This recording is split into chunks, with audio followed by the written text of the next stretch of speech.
Hello and welcome everyone. तो कैसे हैं आप सभी लोग। मेरा नाम है युवराज सिंह ठाकुर और मैं आपको वेलकम कर रहा हूं आपके अपने यूट्यूब चैनल युवराज सिंह ठाकुर में। Friends, some basic concepts of chemistry के बारे में हम सभी लोग बात कर रहे थे।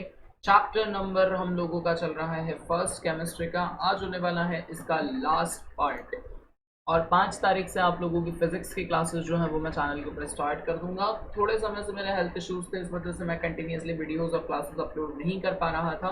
बट मैंने जैसा आपको प्रॉमिस किया था, नीट जेई की फाउंडेशन बैचेस में क्लास 11th और क्लास 12 पूरा पूरा तब तक कंप्लीट नहीं होगा, तब तक ये बैचेस जो है वो पूरी तरह से बंद नहीं होंगी। चलिए शुरू करते हैं। केमिस्ट्री, व्हाट इज केमिस्ट्री, क्या है मैं आपको बता चुका था। केमिस्ट्री कितने पार्ट्स में डिवाइड होती है, 5 पार्ट्स में डिवाइड करते हैं, हम पढ़ चुके थे। मैटर के बारे में हम लोग डिस्कशन कर चुके थे, क्लासिफिकेशन ऑफ मैटर भी मैंने आप लोगों को बता दिया था। नेक्स्ट अगर हम लोग देखें जल्दी फटाफट कहाँ थे हम लोग, प्रॉपर्टीज ऑफ मैटर्स भी हम पढ़ चुके हैं, मेजरमेंट भी हम लोगों ने पढ़ लिया है। अगर आपने पुराने वीडियोज नहीं देखे हैं, एसआई यूनिट वगैरह सब कुछ मैं आपको बता चुका हूँ, तो लिंक आपको डिस्क्रिप्शन बॉक्स में मिल जाएगा। इसके अलावा प्लेलिस्ट जो है वो क्लास 11th केमिस्ट्री के नाम से आपको चैनल पर मिल जाएगी। जब आप चैनल पर जाएंगे और टिक करेंगे, वहाँ पर आपको प्लेलिस्ट का ऑप्शन मिलेगा। उस प्लेलिस्ट के ऑप्शन में से आप जो है बहुत ही आसानी से जो है क्लास 11th केमिस्ट्री हो, क्लास 12th केमिस्ट्री हो, दोनों ही वहाँ से आप पढ़ सकते हैं। चलिए आज हम लोगों को स्टार्ट करना है लॉ ऑफ केमिकल कॉम्बिनेशन के साथ। तो बिना टाइम वेस्ट किए फटाफट फटाफट मैं आपको सारे लॉज जो है वो एक्सप्लेन कर देता हूँ। सबसे पहले हम लोग देखते हैं, तो जो सबसे पहला लॉ हम लोगों के सामने निकल के आता है वो आता है law of conservation of mass. The first law is law of conservation of mass. तो क्या कहता है law of conservation of mass आपका? Ultimately law of conservation of mass का कहना है कि mass can neither be created nor be destroyed. ये एक बहुत ही सिंपल डेफिनेशन है law of conservation of mass की। केमिस्ट्री की भाषा में स्टैंडर्ड डेफिनेशन देखें तो in a chemical reaction the mass of reactant consumed and the mass of product form is same. देखिए, अगर कोई भी केमिकल रिएक्शन हो रही है तो जो मास कंज्यूम होगा रिएक्टेंट का, मान लीजिए 10 ग्राम आपने रिएक्टेंट लिया है, तो रिएक्शन के बाद में जो प्रोडक्ट बनेगा वो भी 10 ग्राम बनेगा। इसका मतलब क्या, मास जो है वो कहीं भी वेस्ट नहीं होगा, एनर्जी के फॉर्म में किसी भी फॉर्म में कोई भी रॉ मटेरियल जो है वो बाहर नहीं निकलेगा। ये जो है ये law of conservation of atoms इसका डायरेक्ट कॉन्सिक्वेंस है। और इस लॉ को किसने दिया था? तो इस लॉ को एंटेनियो लोवेजियर ने दिया था 1789 में। किसने दिया था इस लॉ को? एंटेनियो लोवेजियर ने दिया था इस लॉ को 1789 में। यहाँ तक सभी लोगों को सही है, यहाँ तक सभी लोगों को क्लियर है? इतना अगर आप लोगों को क्लियर है तो बहुत ही ज़्यादा अच्छी ये बात है। इसके अलावा अगर एक सिंपल डेफिनेशन के बारे में मैं law of conservation of mass की बात करूं, तो एक सिंपल डेफिनेशन क्या हो जाएगी लॉ ऑफ कंजर्वेशन ऑफ मास के लिए कि mass can neither be created nor be destroyed. कि मास को ना तो बनाया जा सकता है और ना ही क्या किया जा सकता है, डिस्ट्रॉय किया जा सकता है। अगर आपसे किसी भी तरह के कंजर्वेशन का लॉ पूछा जाए तो ये लॉ हमेशा एप्लीकेबल होगा कि मास को ना तो बनाया जा सकता है और ना ही क्या किया जा सकता है, डिस्ट्रॉय किया जा सकता है। सेकेंड लॉ के बारे में अगर बात करें तो जो सेकेंड लॉ है आपका वो है लॉ ऑफ कांस्टेंट या फिर लॉ ऑफ डेफिनेट प्रोपोर्शन। दोनों नाम से लॉ आपको आ सकता है, कांस्टेंट प्रोपोर्शन के नाम से भी आ सकता है और डेफिनेट प्रोपोर्शन के नाम से भी आ सकता है। तो the ratio in which two और more elements combine to form a product remain fixed and it is independent of the source of the compound. क्या होता है इसे सिंपल भाषा में अगर मैं आप लोगों को बताऊं, तो जब भी हम क्या करते हैं किसी भी कंपाउंड का फॉर्मेशन करते हैं तो उस कंपाउंड के फॉर्मेशन में जो एलिमेंट्स का रेशो होता है वो हमेशा फिक्स होता है। फॉर एग्जाम्पल अगर आपको वाटर बनाना है तो 2 हाइड्रोजन के मॉलिक्यूल चाहिए और 1 ऑक्सीजन का मॉलिक्यूल चाहिए। 2 हाइड्रोजन और 1 ऑक्सीजन का मॉलिक्यूल हमेशा फिक्स है। जब भी आपको वाटर बनाना होगा तो 2 हाइड्रोजन का और एक जो है वो ऑक्सीजन का मॉलिक्यूल वहां पर एसेंशियल होगा वाटर के फॉर्मेशन के लिए, और ये जो है ये हमेशा के लिए फिक्स है। नेक्स्ट अगर मैं बात करूं तो इस लॉ को जो है इस लॉ को दिया किसने था? तो इस लॉ को एक फ्रेंच केमिस्ट जोसेफ परसुएट ने दिया था। एक चीज आप हमेशा ध्यान रखिएगा कि एक चीज को आपको हमेशा फोकस्ड रहना है कि कौन सा लॉ किस साइंटिस्ट ने दिया है, ये आपको हमेशा हमेशा जो है वो ध्यान रखना है, क्योंकि इनसे ऑब्जेक्टिव्स जो है वो बन जाते हैं आपके नीट जेई जैसे एग्जामिनेशन में। ऐसे ऑब्जेक्टिव जरूर बनते हैं कि लॉ ऑफ कांस्टेंट प्रोपोर्शन या लॉ ऑफ डेफिनेट प्रोपोर्शन आखिर अल्टीमेटली दिया किसने है।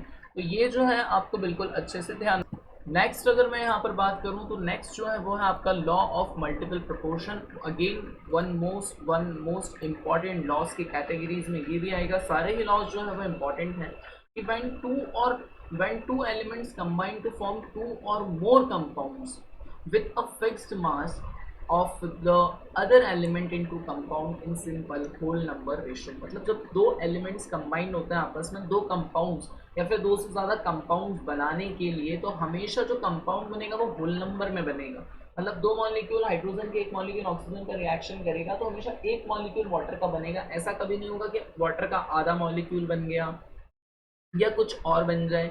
इस तरह का जो है वो कभी भी नहीं बनेगा। हमेशा किस में बनेगा? एक सिंपल होल नंबर के रेशो में जो है वो बनेगा। और इस लॉ को दिया था जॉन डाल्टन ने 1803 में। जॉन डाल्टन ने बहुत सारी चीज़ें दी हैं। जॉन डाल्टन जो है वो बहुत ही ज़्यादा इम्पॉर्टेंट पर्सनालिटी है, तो हमें जॉन डाल्टन के बारे में जो है बहुत ही अच्छे से ध्यान चीज़ें रखनी है। 1803 में ये जो लॉ है वो किसने दिया था? जॉन डाल्टन ने दिया था। ठीक है।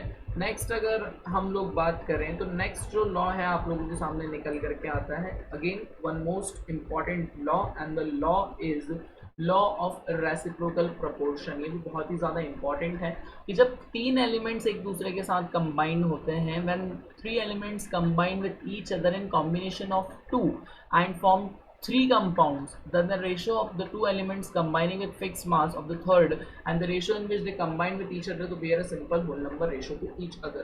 इसका दरअसल सीधा सा मतलब ये है, just a minute, give me a second, just give me a second, yes।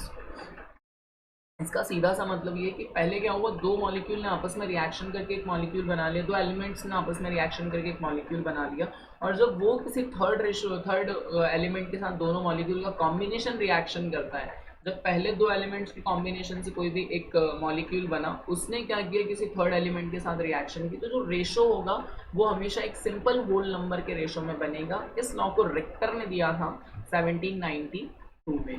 Next अगर हम लोग यहाँ पर बात करें तो जो नेक्स्ट लॉ आप लोगों के सामने निकल के आता है वो आता है Gay-Lussac's law of gases and volume. बहुत ज़्यादा इंपॉर्टेंट लॉ है क्योंकि ये जो लॉ है आप लोगों को आगे भी पढ़ने के लिए मिलेगा। स्टेट्स ऑफ मैटर वाले चैप्टर में जब मैं आप लोगों को गैसियस लॉस पढ़ाऊंगा तब भी इस टॉपिक को बहुत अच्छे से पढ़ाऊंगा। इस लॉ को गैल-लुसैक्स ने दिया था 1808 में। उन्होंने क्या कहा था कि observe that when gases combine or are produced in a chemical reaction, they do in a simple ratio by volume provided all the gases at the same temperature and pressure। अगर यहाँ पर सीधी सी बात है कि क्या किया जाएगा कि जब अगर गैसेस क्या हो रही हैं आपस में केमिकल रिएक्शंस कर रही हैं तो वो हमेशा किस रेशो में करेंगी? एक सिंपल रेशो में करेगी। और वो रेशो किससे होगा? वो रेशो होगा आपका वॉल्यूम से। और सारी गैसेस और टेम्परेचर अगर सेम टेम्परेचर पे हैं, ये यहाँ पर बहुत ही इम्पॉर्टेंट बात है। जो बात बहुत इंपॉर्टेंट है वो क्या है कि टेम्परेचर और प्रेशर क्या होना चाहिए? सेम। डिटेल में हम लोग गैल-लुसैक्स लॉ स्टेट्स ऑफ मैटर वाले चैप्टर में जो है वो पढ़ेंगे। नेक्स्ट अगर बात करें एवोगैड्रो लॉ के बारे में तो 1811 में एवोगैड्रो ने एक लॉ दिया था कि equal volume of gases at same temperature and pressure should contain equal number of molecules. के अगर सेम टेम्परेचर और प्रेशर के ऊपर कोई इक्वल नंबर ऑफ गैसेस हैं, दो गैसेस का है जिसका टेम्परेचर और प्रेशर बिल्कुल सेम है, तो उनके अंदर जो है वो अल्टीमेटली नंबर ऑफ मॉलिक्यूल्स जो रहेंगे वो सेम रहेंगे। ये यहाँ पर बहुत ही ज़्यादा इम्पॉर्टेंट बात है।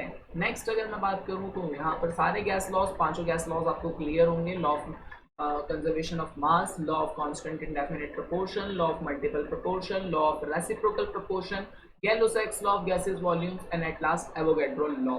नेक्स्ट जो हम लोगों के सामने लॉ निकल कर, मतलब जो नेक्स्ट जो इम्पॉर्टेंट मोस्ट इम्पॉर्टेंट टॉपिक में हम बोल सकते हैं वो टॉपिक क्या है आपका? वो है आपका डाल्टन्स एटॉमिक थ्योरी। ये बहुत ही ज़्यादा इम्पॉर्टेंट है। डाल्टन्स एटॉमिक थ्योरी को बिल्कुल भी हमें लाइटली नहीं लेना है। एक one of the most important topics में से एक है। इससे रिपीटेडली बहुत सारे क्वेश्चंस जो हैं वो आते हैं।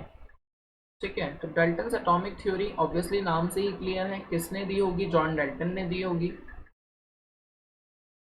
है ना। तो जॉन डाल्टन ने 1808 में एक न्यू सिस्टम पब्लिश किया था the system of chemical philosophy, जिसे क्या कहा जाता है, डेल्टन्स एटॉमिक थ्योरी। ये इतना ज़्यादा आप शब्दों का लोड मत लीजिएगा, सीधी सी बात आपको यार आदत नहीं कि 1808 में जॉन डेल्टन ने एटॉमिक थ्योरी जो है वो दी थी। तो एटॉमिक थ्योरी जॉन डेल्टन ने कब दी थी, तो 1808 में जॉन डेल्टन ने एटॉमिक थ्योरी दी थी। और इस थ्योरी के कुछ इंपॉर्टेंट पॉस्टुलेट्स हैं। उसके अकॉर्डिंग जो पहला पॉस्टुलेट है वो क्या कहता है कि matter consist of indivisible atom, कि कोई भी अगर आपके पास मैटर है तो उसमें क्या होगा, इनडिविजिबल एटम होगा। इनडिविजिबल का मतलब होता है कि उसका आप बिल्कुल भी जो है वो डिवीजन नहीं कर सकते हैं आगे, है ना।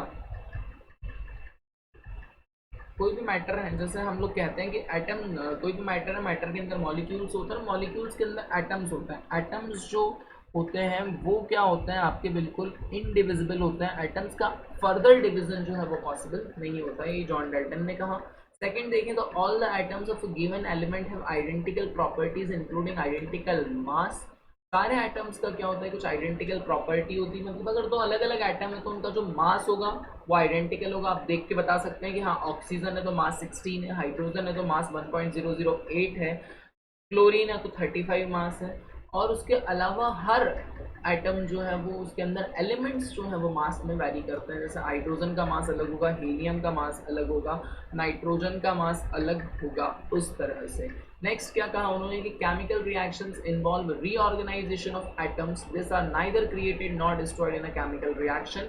मैंने अभी आपको law of conservation of atom या law of conservation of mass पढ़ाया कि कोई भी चीज को are neither created not destroy, मतलब अगर law of conservation of atoms आपसे पूछें तो atoms can neither be created nor be destroyed. और यही जो चौथा स्टेटमेंट या जो चौथी पॉस्टुलेट है आपके डेल्टन की एटॉमिक थ्योरी की, उसमें उन्होंने यही बात जो है वो आपसे कही है। अब हम इतने समय से एटम एटम एटम एटम बात कर रहे हैं, तो एटम और मॉलिक्यूल, एटम सेकंड चैप्टर में हम लोग बहुत डिटेल में पढ़ेंगे, मास ऑफ एटम कैसे कैलकुलेट करते हैं वगैरह वगैरह सब उसमें है। इस चैप्टर में मैं इस चीज़ को ज़्यादा स्ट्रेच नहीं करूँगा। अभी मैं सिर्फ अगर आपको शॉर्ट में एटम बताऊँ तो किसी भी एलिमेंट का सबसे स्मॉलेस्ट पार्ट जो होता है, जो केमिकल रिएक्शन में पार्टिसिपेट करता है, उसी को हम क्या कहते हैं, एटम कहते हैं। एटम में एक एटॉमिक नंबर होता है, एक एटॉमिक मास होता है। सेकेंड चैप्टर में इसके बारे में मैं बहुत ज़्यादा डिटेल में बात करूँगा। अभी अगर हम लोग देखें तो वन एटम का मास AMU में अगर देखा जाए तो उसका मास कितना होता है, 6.022 into 10⁻23 atoms in gram are numerically equal. अगर एक AMU में 6.022 इंटू 10⁻23 एलिमेंट्स जो होते हैं वो क्या होते हैं, बराबर होते हैं AMU। मोलर एटॉमिक मास को जो है वो AMU कहा जाता है।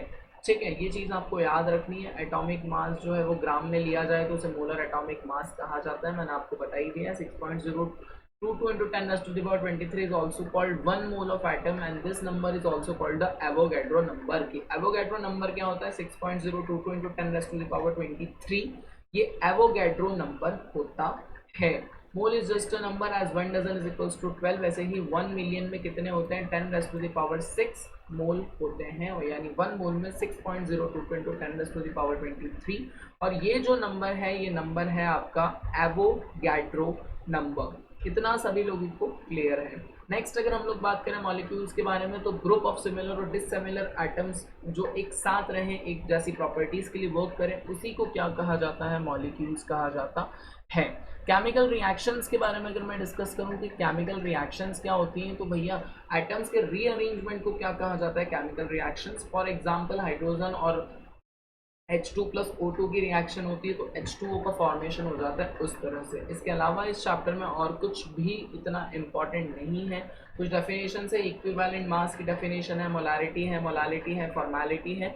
PDF जो है वो मैं अपने टेलीग्राम चैनल के ऊपर अपलोड कर दूंगा, वहाँ से जो है आप इन डेफिनेशंस को चेक कर सकते हैं। अगर आपको किसी भी तरह का कोई भी इन डेफिनेशंस में डाउट आता है, then you can comment me down under this lectures class कि सर मुझे ये डाउट है, तो then I'm going to clear your doubts definitely। till then इस क्लास के लिए फिलहाल इतना ही। एक बार मैं आपको फिर से याद दिला दूं कि 5 सितंबर से फिजिक्स की क्लासेस जो हैं वो अल्टीमेटली स्टार्ट हो रही है युवराज सिंह ठाकुर चैनल के ऊपर।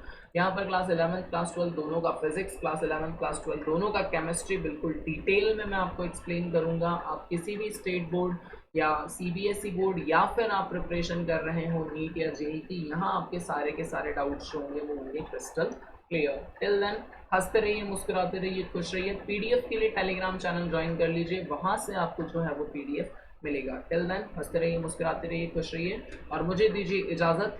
जय हिंद।